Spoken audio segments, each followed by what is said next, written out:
Hi hello, मी प्रियांका आणि माझ्या चॅनलवर तुमचं खूप खूप स्वागत करते.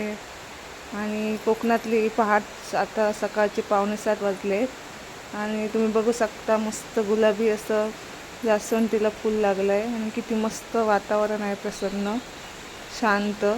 फक्त पक्ष्यांचा किलबिलाट आहे सकाळी सकाळी.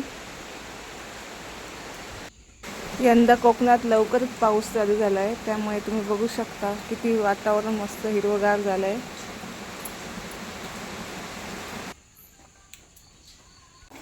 चहासाठी पाणी उकळत ठेवलं आणि आता कोरा चहा बनवते. दुधाचा चहा सहसा माझ्या घरात कोणी पित नाही आहे, कारण ॲसिडिटीचा त्रास होतो. सण वगैरे असले किंवा कोणी पाहुणे यायचे असेल तेव्हाच जास्त तो दुधाचा चहा बनवला जातो. तर असा कोरा चहा पिऊनच आमच्या इथे सकाळची सुरुवात होते.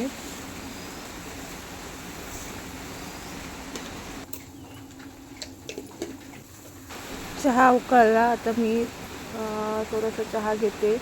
पण प्रेग्नन्सीमध्ये चहा प्यायला नाही पाहिजे, पण पावसात मस्त असं थंडगार वातावरण झालं की थोडंसं चहा प्यायची एकदम तलब आली आणि थोडंसं चहा पीत बाहेर बसली आहे ती.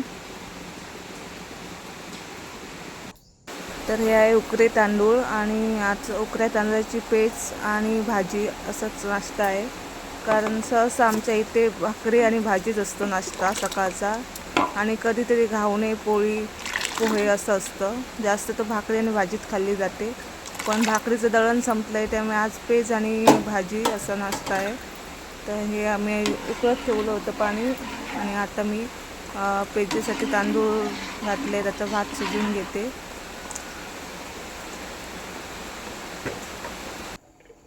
आमच्या कोकणातल्या लोकांचं हे तांदळाची पेज हे औषध आहे. कोणी पण आजारी असलं की पेज आणि भाजी असं सिंपलचं असं तिला आजारी माणसाला जेवण दिलं जातं.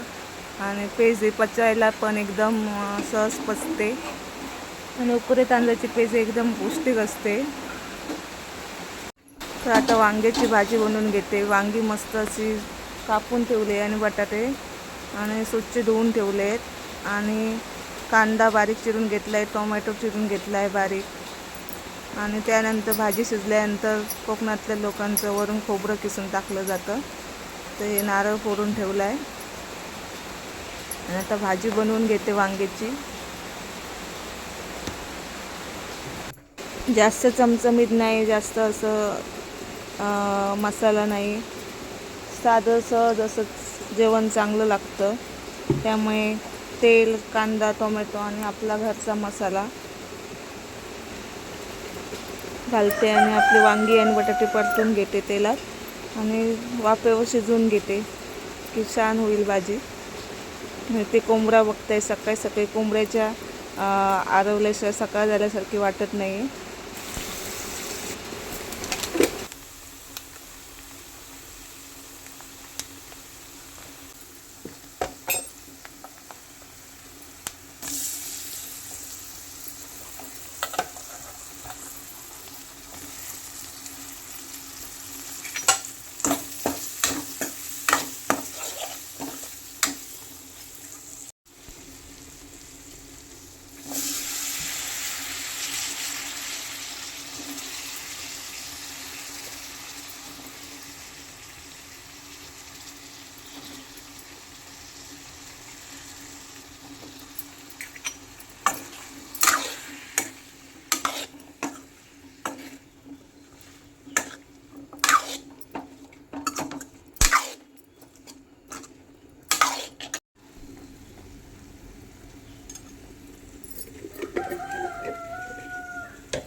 एका गॅसवर भाजी आणि एका गॅसवर पेज आपली आता शिजते आहे. तोपर्यंत मी खोबरं किसून घेते.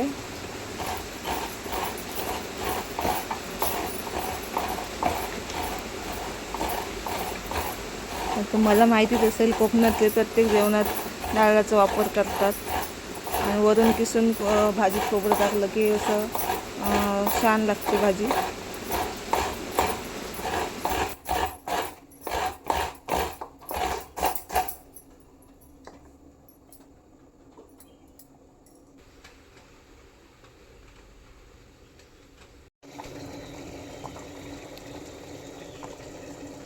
पेस्ट तयार होईपर्यंत मी तुम्हाला आजूबाजूचा परिसर दाखवते आणि बघू शकता तुम्ही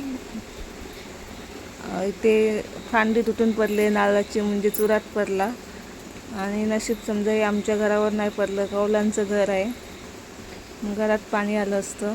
आणि नारळाचं झाड बघू शकता, नारळाची उंच उंच झाडं आहेत ही.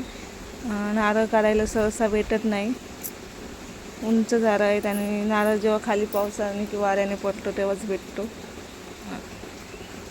आणि त्याच्याच बाजूला आमची चूल आहे.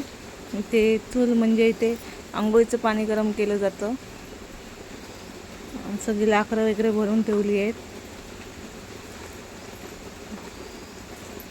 आणि बाजूलाच कोंबड्यांचा घरटा बनवला आहे कोंबड्यांसाठी. बघा आतमध्ये आहे, आता बनवून घेतला आहे हा कोंबड्यांसाठी. आणि थोडा थोडा पाऊस लागतोय.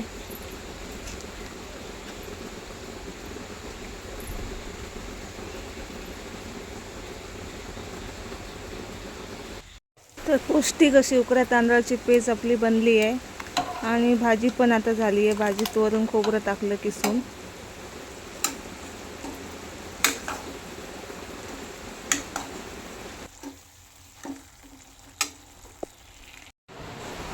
तर आजचा नाश्ता साधा सिंपल. आणि आता मी पेज जेवून घेते. गरम गरम पेज आहे त्यामुळे चमच्याने खाते. आणि उशीर पण झाला आहे नाश्त्याला. फॅन लावून ठेवला आहे आणि नंतर गरम गरम पेज जेवून घेते. तर नवीनच ब्लॉगमध्ये लवकरच भेटू. आजच्या ब्लॉगमध्ये खास असं पेज आणि भाजी दाखवली आहे, सहसा सिंपल असा नाश्ता. आणि आजूबाजूचं तुम्हाला वातावरण दाखवलं आहे कसं झालं आहे ते. नवीन ब्लॉग घेऊन लवकरच येते. Bye bye guys, take care.